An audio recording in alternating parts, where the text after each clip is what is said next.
The palace of Varith Prime glowed under the light of two pale moons. Its walls were carved from living stone, threaded with veins of bioluminescent crystal that pulsed softly like a heartbeat. Thousands of Velhari moved through the grand courtyards below, their tall silver-skinned bodies shimmering with the faint markings that traced their bloodlines. Tonight was the opening ceremony of the Binding Festival, the oldest tradition in their civilization. Tonight, the daughters of the noble houses would be presented to the mates their mothers had chosen for them. Zirith Velinara stood at her window and watched it all, with a sickness growing in her stomach. She was the youngest daughter of the High Matriarch Selûne, which meant she was the last to be bound. Her older sisters had accepted their matches years ago. They had walked into the arena with their heads high and their voices steady, and they had spoken the words of bonding without hesitation. That was what a good daughter did. That was what tradition demanded, and tradition on Varith Prime was everything. But Zyrith was not like her sisters. She had spent years secretly listening to intercepted human broadcasts from the diplomatic relay station near the capital. She had heard their music, their arguments, their strange and wonderful ideas about something they called freedom. The idea that a person could choose their own path, their own partner, their own life. It seemed impossible.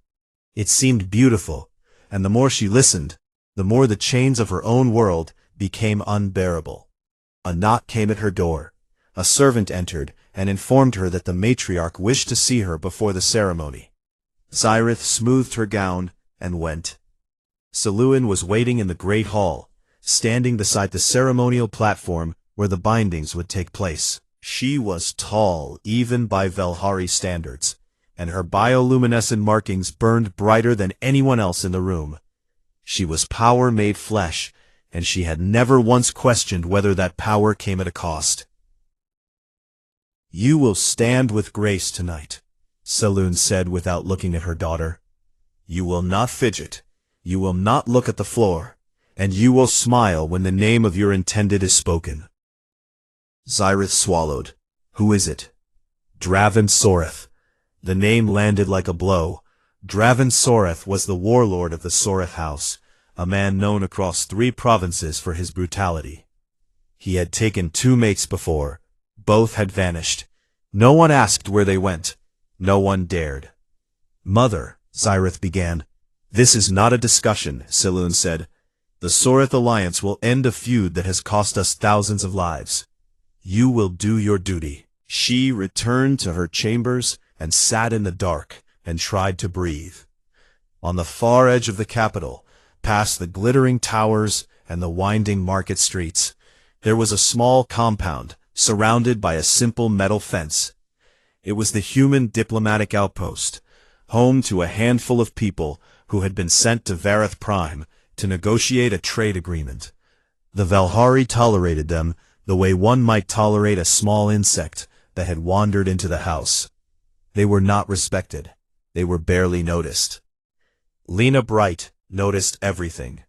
She was a combat medic, 31 years old, with steady hands and sharp eyes and a quiet stubbornness that had carried her through 6 conflict zones on 4 different worlds. She had been assigned to the outpost as part of the security and medical team, alongside Cale Dorsey, a young security officer with a talent for intelligence gathering, and Ambassador Nora Fielding, a patient woman who had spent months smiling through insults while trying to negotiate trade terms with a species that considered humans barely worth speaking to. Lena did not mind being underestimated. She had been underestimated her entire life. She found it useful. On the day of the Binding Festival, Lena was making a routine supply delivery to the palace service entrance.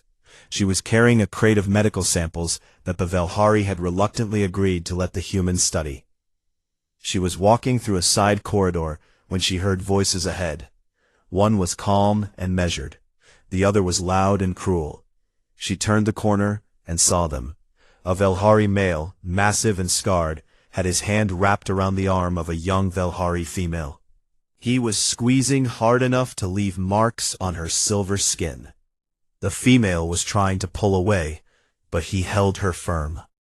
His name was Torik Mal, the personal enforcer of the Sorath house, though Lena did not know that yet. The female was Zirith. "You spoke out of turn in council," Torik said, his voice low and dangerous. "Lord Dravan does not tolerate disobedience. You would do well to learn your place before the binding." Zirith said nothing. Her jaw was tight, her eyes were wet, but she did not cry. She would not give him that. Lena set the crate down. "Let go of her," she said. Torik turned and looked at Lena as though she were something stuck to the bottom of his foot. He was nearly 3 feet taller than her. His arms were as thick as her torso. The bioluminescent markings on his face pulsed with a slow, threatening light. "This does not concern you, human," he said. "That concerns me." Torik stared at her for a long moment. Then he laughed. It was not a kind laugh, but he released Zirith's arm and stepped back. "Tell your little alien protector to be careful," he said to Zirith. "Humans break easily." He walked away. His footsteps echoed through the corridor long after he was gone. Zirith rubbed her arm where the marks were already forming. She looked at Lena with an expression that was equal parts confusion and wonder. "Why did you do that?" she asked. Lena picked up her crate. "Where I come from, you do not hurt someone who has not raised a hand against you." Zirith stared at her. Such a simple idea, such a small sentence, and yet it hit her harder than anything Torik could have done with his fists. She opened her mouth to say something else, but Lena was already walking away, calm and steady, as though she had not just stood down a warrior twice her size. That evening, the ceremony began. The great arena, filled with light and sound, and the slow, rhythmic chanting of the elders. One by one, the daughters of the noble houses were presented. One by one, the names of their intended mates were spoken. One by one, they accepted. Then it was Zirith's turn. She walked to the platform. The High Matriarch spoke. "Zirith Velenara, daughter of this house, your binding has been decreed. Your mate shall be Dravan Sorath, Lord of the Sorath Dominion." The crowd murmured in approval. It was a powerful match, a historic union. Dravan stood at the far end of the arena, tall and imposing, his scarred face split by a smile that held no warmth. Zirith looked at him. She looked at her mother. She looked at the thousands of faces watching her. And she said the words that tradition demanded, though they tasted like ash in her mouth. But later that night, when the palace was quiet and the moons hung low, Zirith slipped out through a service passage she had discovered years ago. She moved through the dark streets of the capital, past the market stalls and the guard posts, until she reached the metal fence of the human outpost. She stood at the gate, trembling. A guard saw her and called for someone inside. A minute later, Lena appeared. Zirith looked at her, this small human woman with the calm eyes and the steady voice, and she asked the question that had been burning inside her since the moment Lena had stepped between her and Torik. "Is it true," she whispered, "that among your kind, a person may choose who they stand beside?" Lena looked at her for a long moment. Then she opened the gate. "Come inside," she said. The twin suns of Vareth Prime were setting. The sky above the arena burned gold and violet, and the bioluminescent crystals in the walls began to glow brighter as the natural light faded. The air was warm and heavy with the smell of sand and stone, and the electric tension of 50,000 people holding their breath. Lena stood on one side of the arena floor. Dravan stood on the other. No weapons, no armor, just the two of them and the sand between them. Dravan rolled his shoulders and cracked his neck. He was tired from the earlier trials, but he was still massive, still powerful, and still convinced that this would be quick. He looked at Lena, bruised, bleeding from a cut above her eyebrow, favoring her left shoulder, one hand pressed lightly against her cracked ribs. And he saw something that was already broken. He just needed to finish the job. Lena took a slow breath. She loosened her stance. She let her hands hang at her sides. She was not trying to look strong. She was not trying to look brave. She was just trying to stay on her feet long enough to do what needed to be done. The judge raised his hand. The arena went silent. The hand fell. Draven came forward fast. He did not charge blindly this time. The earlier fights had taught him that Lena was quick, and that she punished mistakes. So he moved with calculated aggression, closing the distance in long strides, and throwing a combination of strikes designed to trap her against the arena wall. Lena did not try to block. She could not absorb the force of his blows. Not anymore, not with her body in the state it was in. Instead, she moved. She stayed at the edge of his reach, slipping sideways, ducking under his arms, making him turn and turn again. She was using the arena itself as a tool, keeping open ground behind her, never letting him pin her down. He threw a sweeping kick that should have caught her midsection. Lena dropped under it, and drove her elbow into his inner thigh, hitting the nerve cluster she had targeted earlier in the combat trial. His leg buckled for a moment. She rolled away before he could grab her. The crowd watched in stunned silence. This was not how Velhari fought. Velhari combat was about dominance, about overwhelming force, about proving who was physically superior. What Lena was doing did not fit into any category they understood. She was not winning. She was not even really fighting. She was surviving. She was making Draven spend energy for nothing, forcing him to chase a target that was always just out of reach. But she could not keep it up forever, and everyone knew it.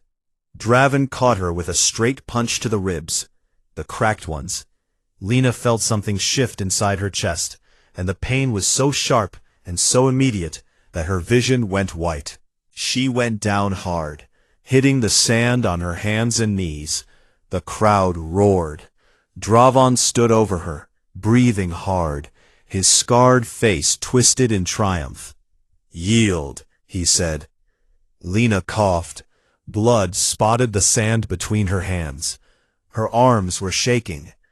Every nerve in her body was screaming at her to stay down, to give up, to accept that she had been beaten by something bigger and stronger than she was. She thought of the young soldier bleeding out in the corridor. She had not walked away then. She thought of the child on Kepler Station. She had not walked away then either. She thought of Zirith at the gate, trembling in the dark, asking if it was true that humans could choose.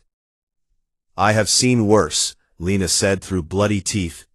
She got back up. Draven hit her again. She went down. She got back up.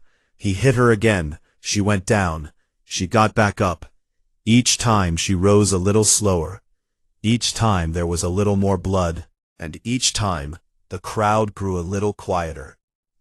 The Velhari had seen warriors fight before. They had seen strength and speed and skill. But they had never seen this. They had never seen someone simply refuse to stop. It went against everything they understood about combat, about physiology, about the limits of a body. Lena was past her limits. She had been past them since the endurance trial, and yet she kept standing. In the stands, Zirith was crying. Her markings flickered wildly, shifting between colors in a display of emotional distress that was visible to everyone around her. She gripped the stone railing and did not look away. She owed Lena that much. If Lena would not stop fighting, Zirith would not stop watching. The matriarch, Selwyn, sat perfectly still. Her expression was unreadable, but her eyes never left the arena floor. Commander Holt stood in the human section with his jaw clenched. Beside him, Kale had his hand on his sidearm. If Draven tried to kill Lena, Kale was going to intervene. He had made that decision before the fight started. He did not care about the diplomatic consequences. Some things mattered more than treaties. Nora Fielding sat with her hands clasped in her lap, her diplomatic mask finally cracked, her eyes wet. The turning point came 8 minutes into the fight. Draven, exhausted and angry, threw everything he had into a lunging strike aimed at ending it. He was tired of chasing. He was tired of this small, stubborn, impossible creature that would not stay on the ground. He put all his weight into the blow. Lena saw it coming. She had been waiting for it. She had been making him chase her for exactly this reason, draining his energy, stoking his frustration, waiting for the moment when his anger would overcome his discipline. She sidestepped. It was not graceful. It was ugly and desperate, and she barely cleared his fist.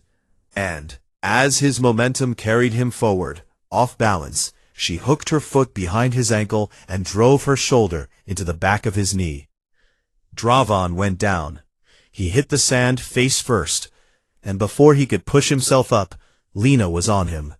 She grabbed his arm and twisted it behind his back, locking his elbow and shoulder in a joint hold that she had practiced 1,000 times in basic training. It was nothing fancy. It was the simplest submission hold in the human combat manual. But it was applied with precision, with every ounce of strength she had left, and Draven could not break free without tearing his own shoulder apart. He thrashed, he kicked, he tried to roll. Lena held on. Her hands were slick with blood and sweat, and her vision was darkening at the edges, but she held on. She leaned close to his ear. "You do not get to have her," she said quietly. "Not today. Not ever." His pride was a living thing inside him, something that would sooner die than bend. He would not yield. He would let his arm break first. Lena felt the tension in his joint. She knew she could end it. One sharp motion, and his shoulder would be destroyed. He would never fight again. She held the lock for a long, terrible moment. Then she let go. She released his arm and stepped back. She did not break him. She did not humiliate him further. She simply stood there in the center of the arena, swaying on her feet, bleeding from a dozen wounds, and waited. The arena was silent. Not the silence of boredom or confusion. The silence of awe. The head judge stood slowly. He looked at Lena for a long time. Then he spoke, and his voice carried across every stone seat in the arena. "The Protector has demonstrated the superior bond, strength tempered by mercy, power restrained by compassion. The claim belongs to Lena Bright." The silence broke. The sound that rose from the crowd was not quite cheering. It was something deeper, something that sounded almost like recognition. As though 50,000 people were seeing something for the first time, and did not yet have a name for it. Zirith was already running. She came down the stone steps and through the gate, and across the sand. She reached Lena just as Lena's legs finally gave out. Zirith caught her. She wrapped her arms around Lena and held her up, this small human woman who weighed almost nothing and had just moved a mountain. The image of a Valhari princess holding a battered human warrior was broadcast to every screen on the planet. Draven got to his feet.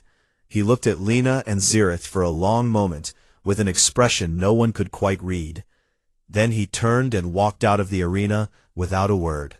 Torek and his warriors followed. His political power had not been destroyed, but it had been deeply wounded. The warlord who could not defeat a human half his size. That story would follow him for the rest of his life.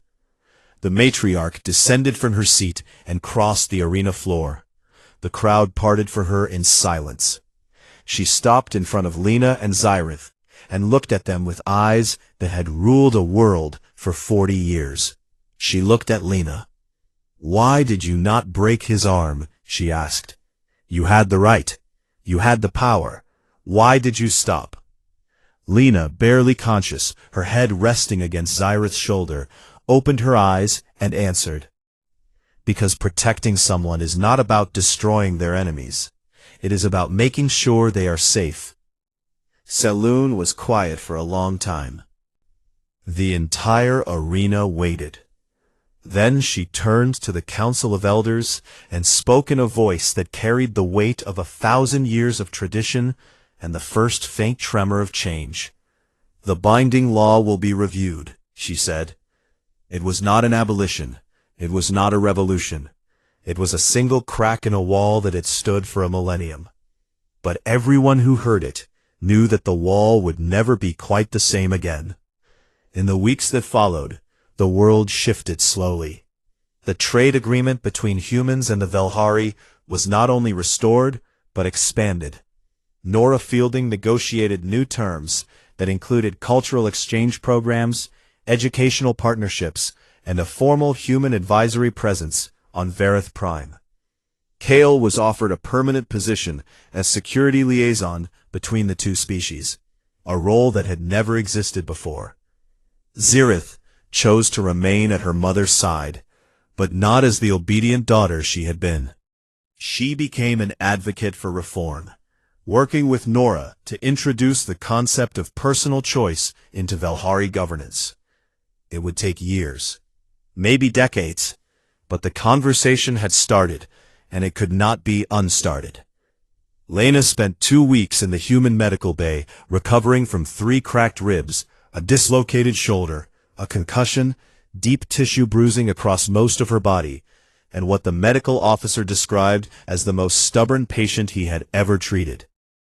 She tried to get out of bed on the 3rd day. He pushed her back down. She tried again on the 5th day. He gave up on the 7th. When Zirith came to see her, Lena was sitting up in bed, reading a report on Velhari agricultural imports that Nora had asked her to review. For some reason she did not fully understand. "What will you do now?" Zirith asked. "Stay," Lena said, "for as long as I am needed." Zirith looked at her. "And if I always need you?" It was a small smile, tired and honest and real. "Then I will always be here." Months later, Zirith stood before the Council of Elders and proposed the first formal amendment to the binding laws. She spoke clearly and without fear. Behind her, visible through the great window of the chamber, the gallant horizon orbited slowly across the sky. And beside her, standing quietly with her hands at her sides, was Lena Bright, scarred, steady, unmovable. In a distant province, in a small dwelling far from the capital, a young Velhari girl sat watching the broadcast on a screen. She saw Zirith speaking. She saw the human standing beside her. She tugged her mother's sleeve. "Mother," she said, "what is a human?" She watched the small figure standing beside the princess, this creature from another world who had walked into an arena built for giants and refused to fall down. "Something I think we are only beginning to understand," she said. The grand arena of Vareth Prime was carved from a single mountain. Its walls rose hundreds of feet into the sky, lined with bioluminescent crystal that turned the entire structure into a glowing beacon visible from every corner of the capital. Tens of thousands of Velhari filled the stone seats, their silver skin shimmering under the pale morning light. The air hummed with anticipation. A trial of this kind had not been held in over 3 centuries, and never in the history of their civilization had a human been involved. Lena stood at the entrance to the arena floor and looked up at the crowd. She was wearing her standard-issue gray uniform. No armor, no decorations. She had her short staff strapped across her back, and a small medical kit clipped to her belt out of habit. She looked unremarkable. She looked like exactly what the Velhari thought she was, something small and soft that did not belong here. Kale stood beside her, his face tight with worry. Nora was in the diplomatic gallery above, seated near a group of elders who watched her with open suspicion.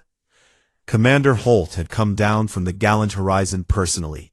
He stood in the human section with his arms folded across his chest and his eyes fixed on the arena floor. He had not said much that morning. He did not need to. His presence said everything. Across the arena, Draven Sorath entered through the opposite gate. He was bare-chested, his ritual scars gleaming, his body radiating the casual confidence of a predator entering a space it owned. Torak and his warriors flanked him. The crowd roared when they saw him. Draven looked across the sand at Lena and smiled. The head judge, an elder whose markings pulsed with a slow golden light, stood and announced the trial. 3 tests: endurance, combat, will. The protector who proved the stronger bond would win the claim. The loser would yield or be destroyed. The first trial began. The endurance course was a nightmare made physical.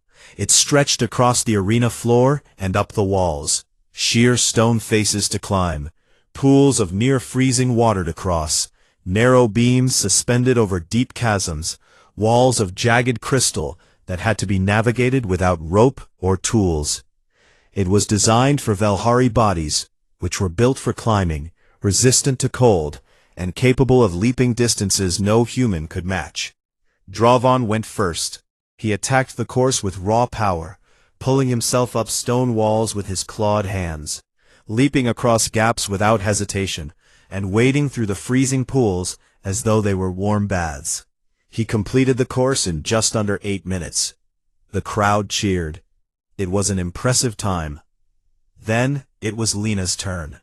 She looked at the course and took a slow breath.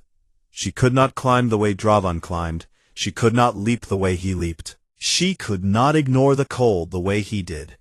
But she could think. She started running. Where Draven had powered straight up the first wall, Lena found a diagonal route along a series of small ledges that reduced the vertical climb. It took longer, but she did not exhaust her arms. Where Draven had waded through the freezing pool, Lena moved fast, keeping her core tight and her breathing controlled, using a technique she had learned during cold water survival training on Earth. Where Draven had leaped across the gaps, Lena lowered herself down, swung across using handholds, and pulled herself up on the other side. It was ugly. It was slow. She slipped twice and nearly fell once. The crowd watched in silence, unsure what they were seeing. This was not strength. This was not power. This was something else entirely, a relentless, grinding refusal to stop moving forward. Lena finished the course in 14 minutes. She was bleeding from her palms and her arms were shaking. But she was standing. Draven won the first trial, but something had shifted in the arena. The silence of the crowd was no longer dismissive. It was something closer to confusion. They had expected her to fail. She had not.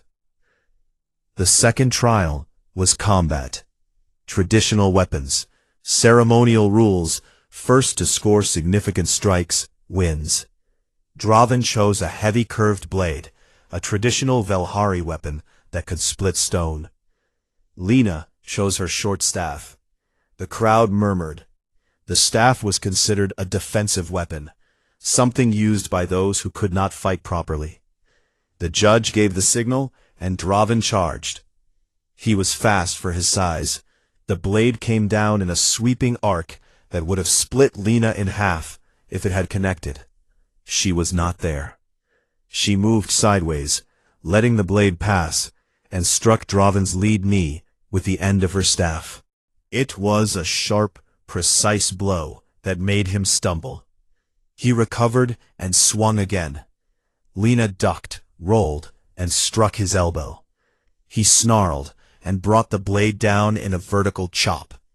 She deflected it with the staff, the impact traveling up her arms like electricity, and spun away.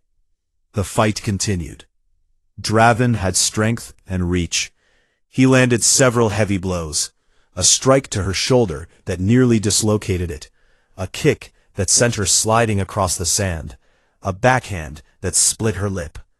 Each time Lena went down, the crowd expected her to stay down.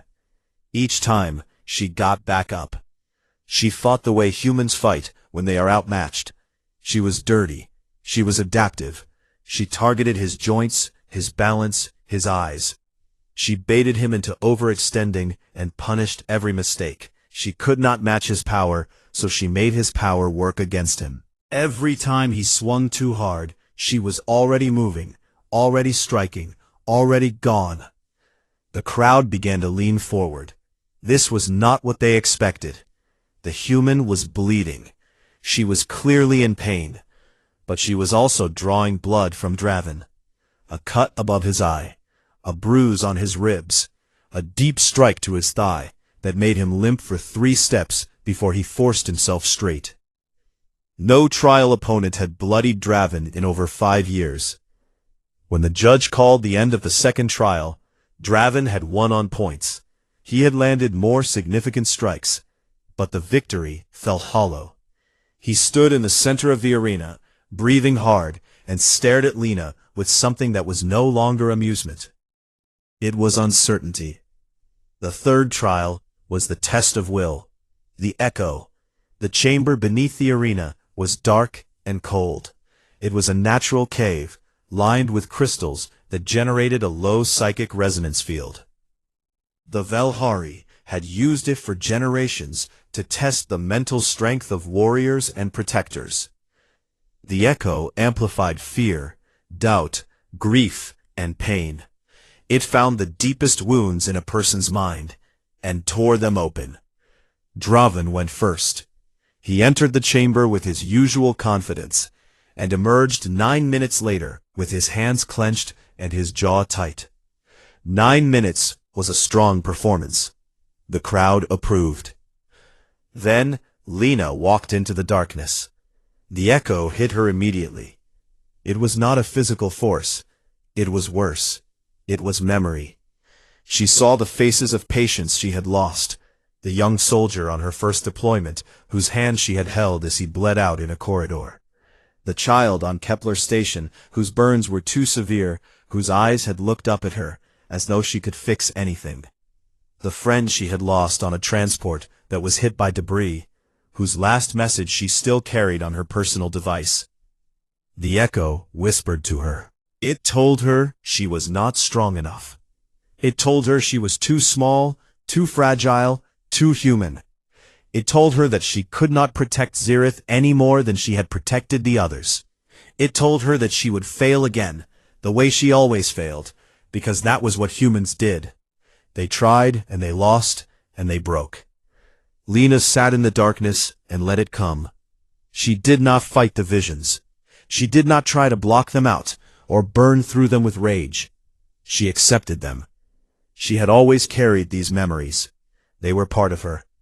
Every person she had lost was a reason she kept going, not a reason to stop. She thought of Xerath. She thought of the bruises on her arm, and the fear in her eyes, and the courage it had taken to walk to the human outpost in the middle of the night. She thought of the question Xerath had asked her at the gate. She thought of the answer she had given. She held on. Outside the chamber, the Velhari monitoring the trial watched the readouts with growing disbelief. Lena's heart rate was elevated. Her cortisol levels were through the roof. Every indicator said she should have collapsed. But her core metrics, breathing, brain activity, autonomic response, were steady. She was not fighting the echo. She was enduring it. She was sitting inside her own pain and refusing to let it define her. 10 minutes, 11, 12, 13. At 14 minutes, Lena walked out of the chamber. Her nose was bleeding. Her hands were trembling. Tears had dried on her cheeks, but she was standing. She was standing, and she was looking straight ahead with clear eyes. The arena was completely silent. 14 minutes. No one in living memory had lasted that long. The judges gathered to confer. Draven had won the first 2 trials on technical points, but the test of will was the most important trial in Velhari tradition. It was the one that proved the bond between protector and protected, and Lena's performance was beyond anything they had seen. The head judge stood and announced the ruling. The trial was a draw. The decision would fall to Xerath. Draven erupted. He stormed to the center of the arena and shouted that the judges were corrupted, that the humans had cheated, that the old laws demanded a clear winner. He invoked the final clause of the right of challenge. In the event of a tie, the matter would be settled by single combat. No weapons, no rules. Fight until one yields or cannot continue. The judges looked at each other. They looked at the matriarch, who sat motionless in her high seat. Slowly, reluctantly, they agreed. Kale grabbed Lena's arm as she turned toward the arena floor. "You have nothing left," he said. "Your shoulder is nearly out. You have at least 2 cracked ribs. You cannot do this." Lena looked past him, up into the stands, where Zirith sat, gripping the stone railing with both hands, her markings flickering with distress. "I have enough," Lena said. Draven did not attack the outpost. He did not need to. He had something far more effective than warriors and weapons. He had tradition. He went before the Council of Elders the very next morning. The council chamber was a vast circular room deep inside the palace, lined with the carved names of every matriarch and every ruling lord who had ever held power on Varith Prime. The elders sat in a ring of stone seats, their ancient faces lit by the soft glow of their fading markings. They were the keepers of the old laws, and the old laws were everything. Draven stood in the center and made his case. The humans, he said, were interfering with a sacred tradition. They had taken his intended mate into their compound and were refusing to release her. This was not diplomacy. This was an insult to the Velhari way of life. He demanded that Zirith be returned to him immediately. Nora Fielding spoke next. She kept her voice steady and respectful. She explained that Zirith had come to the outpost of her own free will, that she had asked for protection, and that human diplomatic principles required them to offer shelter to anyone in danger. She said that no one had taken Zirith. Zirith had chosen to leave. The word chosen rippled through the chamber like a stone dropped in still water.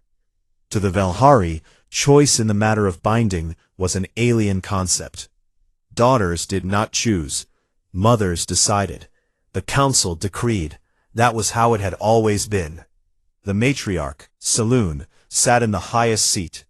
She listened to both arguments with a face that revealed nothing. She was trapped between 2 truths. She knew that Draven was dangerous. She knew what he really wanted.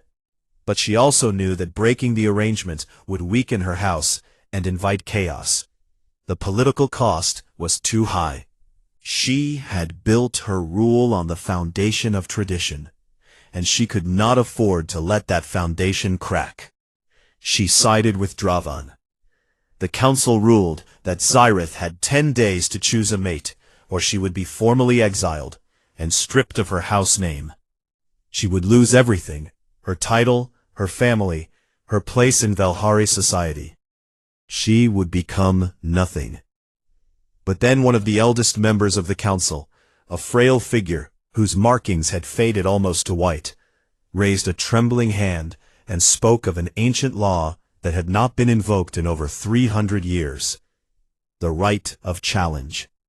Under this law, if an outsider wished to claim the role of protector for an unbound daughter, they could challenge the intended mate in a trial. If the protector won, the binding was dissolved. If the protector lost, the binding would proceed and the outsider would be banished. The chamber went silent. But it was still law. Zirith stood. She had been sitting in the lower gallery, watching the proceedings with growing despair. But when she heard the old law spoken aloud, something shifted inside her. She thought of Lena standing at the gate, unarmed and unafraid. She thought of the words Lena had spoken to her on that first night.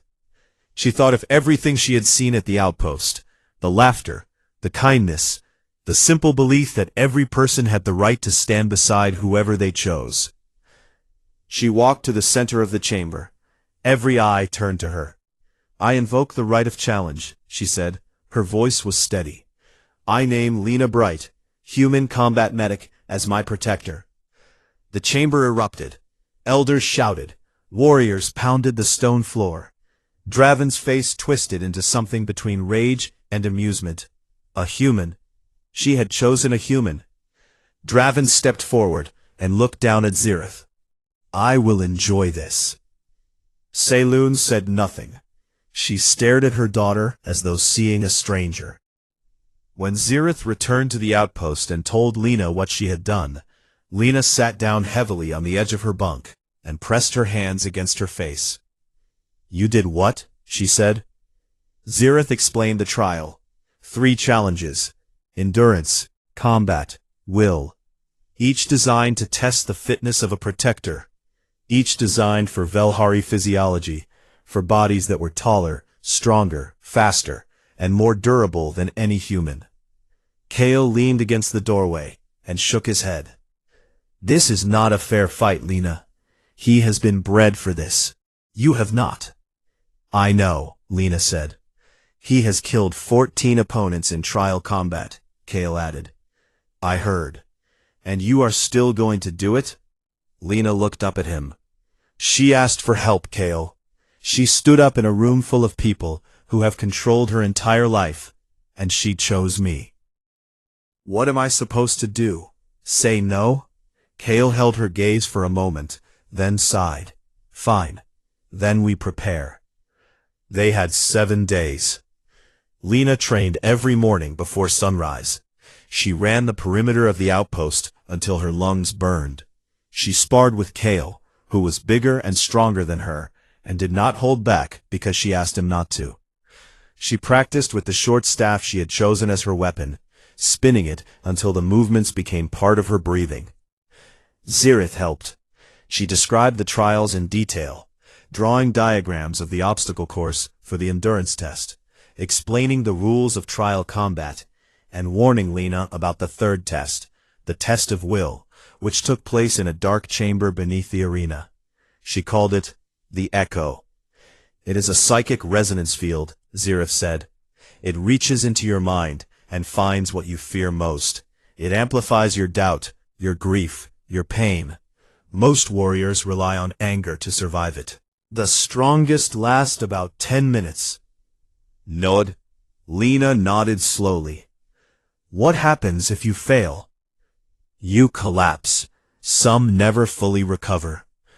Lena took a breath and went back to training. Kale, meanwhile, spent his days in the outpost intelligence room, studying the ancient texts and legal codes that govern the trial. He read everything he could find, cross-referencing Velhari legal archives with historical records. He was looking for any advantage, any loophole, any ambiguity in the rules that might help. He found one.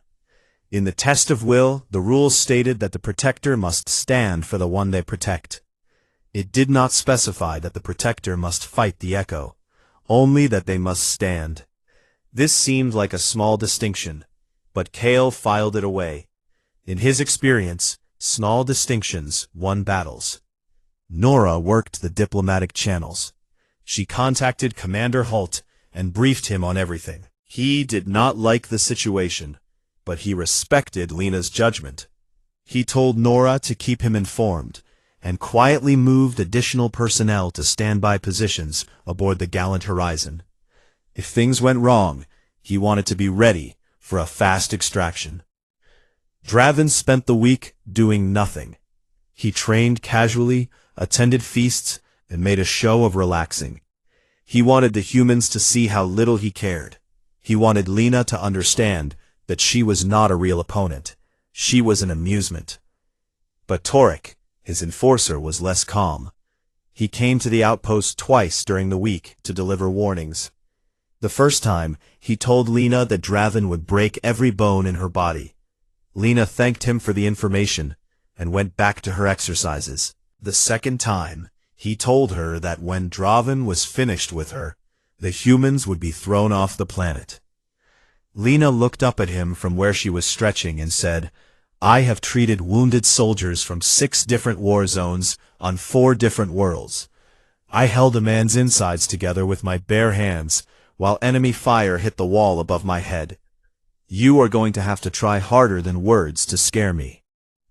Torex stared at her. Then he left without saying anything. On the night before the trial, Lena climbed to the roof of the outpost.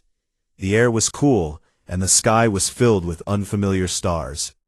She sat with her legs hanging over the edge, and looked up at the 2 moons of Varith Prime, and the faint gleam of the Galid horizon, moving slowly across the darkness above.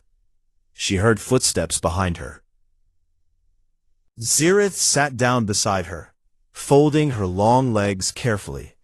They sat in silence for a while. "Are you afraid?" Zirith asked. "Yes," Lena said. "Then why are you doing this?" Lena thought about it. She could have given a big answer, something about duty or justice or the principle she had sworn to uphold. But that was not the truth. The truth was simpler.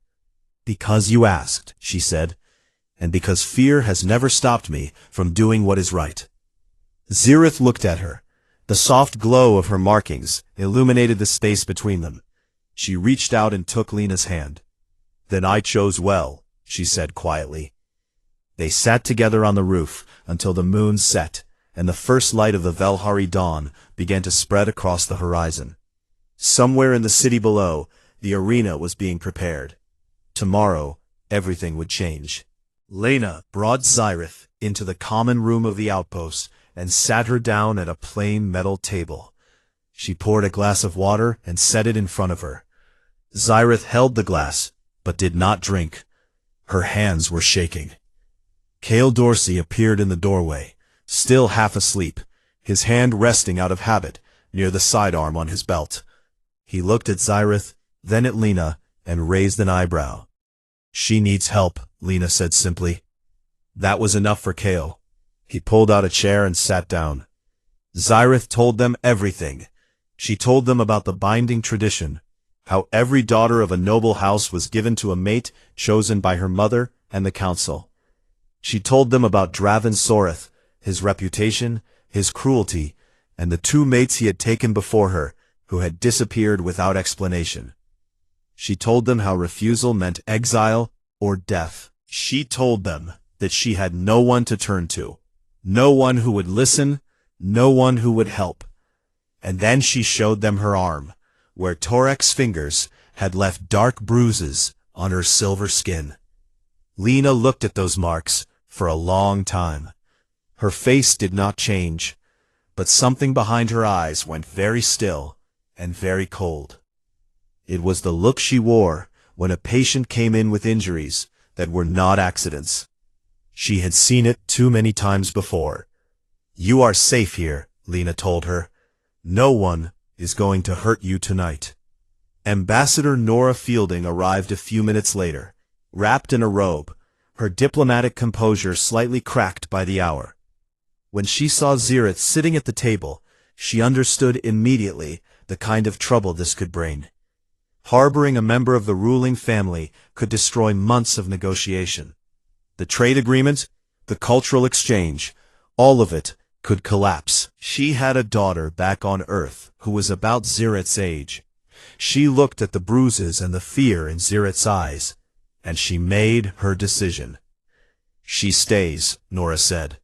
Over the next few days, Zirith became a quiet fixture at the outpost. She slept in a small room that Lena had cleared for her.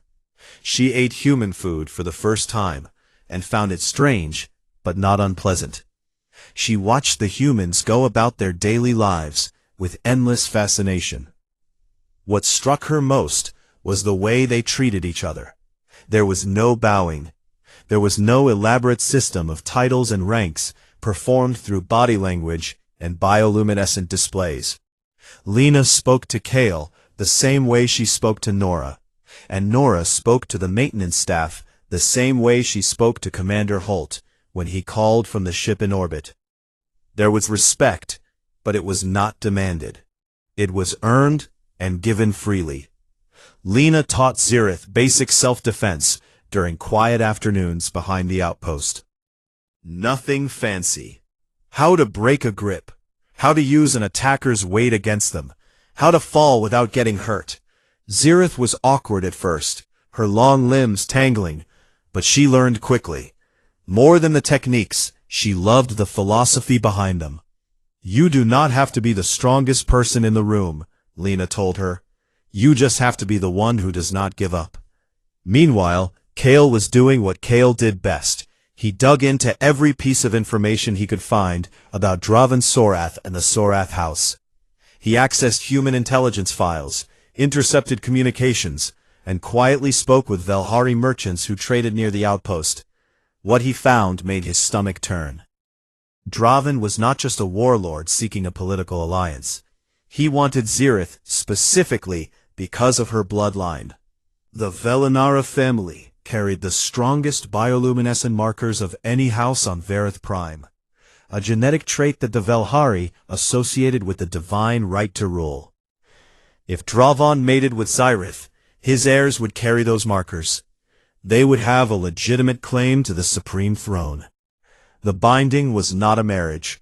It was a hostile takeover wrapped in tradition. Kale brought his findings to Nora and Lena. They sat in the small briefing room and stared at the data on the screen.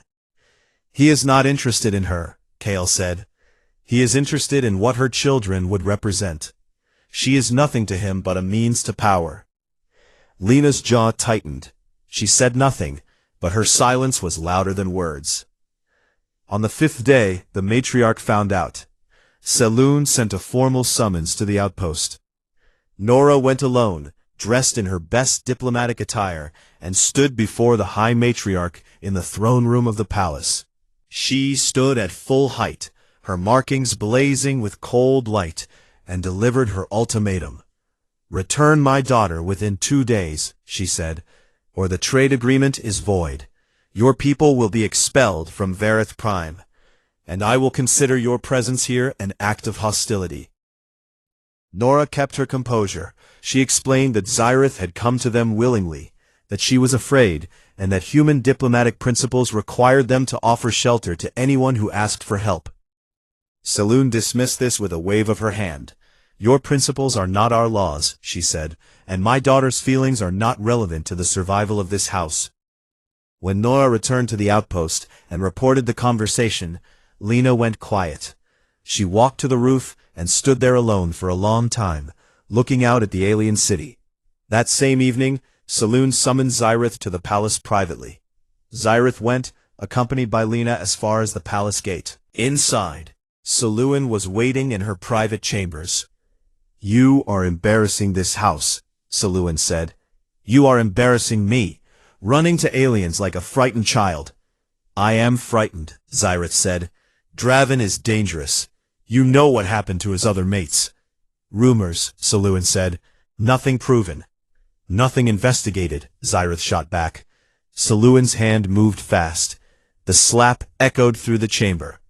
Zirith's head snapped to the side. She touched her cheek and looked at her mother with eyes that were no longer afraid. They were angry. "I will not be given to him," Zirith said. "I am not property." "You are a daughter of the Velinara," Selûne replied. "That is what you are, and you will do what is required." Zirith left without another word. She walked back to the outpost in the dark, her cheeks still burning, and did not look back. The next morning, Dravan Sorath arrived in the capital.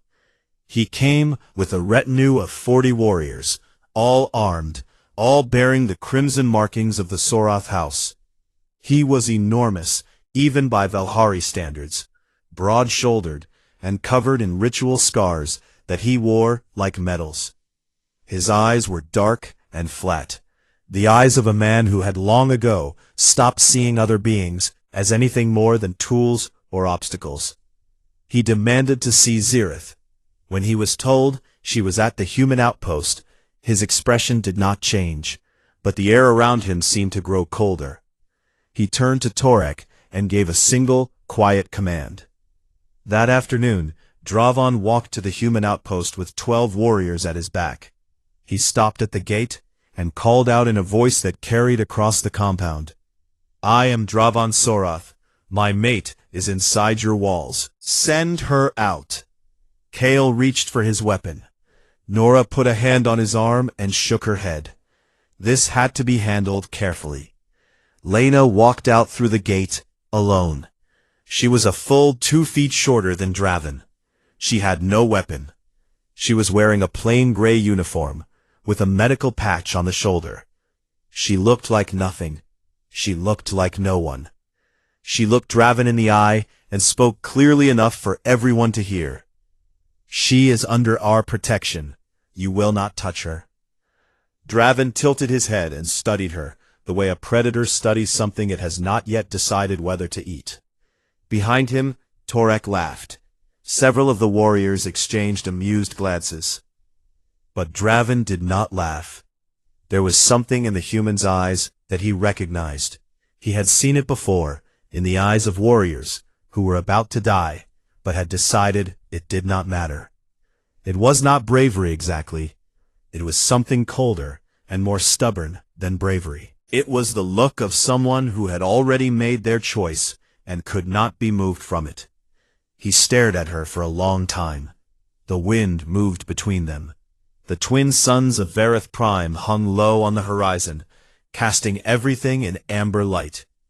Then Draven smiled. It was a terrible smile. "We will see," he said. He turned and walked away, his warriors falling into step behind him. Torek lingered for a moment, staring at Lena with open hatred, before following. Lena stood at the gate until they were out of sight. Then she went inside and called Commander Holt on the gallant horizon. "Things are getting worse down here," she said. "I know," Holt replied. His voice was calm but heavy. "I have been watching. What do you need?" "I need you to be ready," Lena said, "for whatever comes next." There was a pause. Then Holt said, "We are always ready, Bright. That is what we do." He moved the ship into a closer orbit that night. Its shadow passed across the capital, like a whisper.